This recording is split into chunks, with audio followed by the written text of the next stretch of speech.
Dostlar part 6 da bitirdik. Böyle su var içinde. Şimdi ben geçen bilen bir şey gösterdim o yüzden o.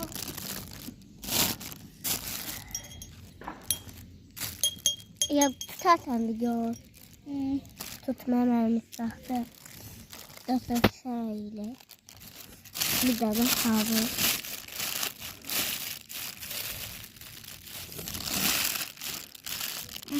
Basın. Basma, öldü kurtarır. Ya burada gelen şey video oldu. Dostlar, İdruka İdruş da getirin. Ne kadar bilmiyorum şöyle.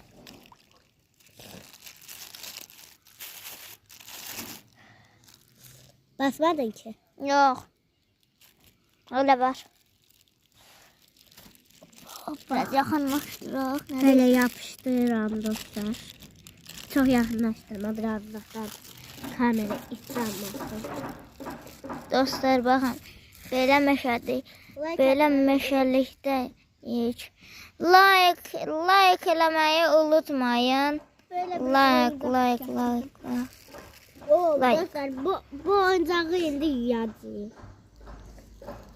Hoppa. Battı. Bakın gelen batacak. Hatıram. Battı. Onda çok dernelenmiş demək olur.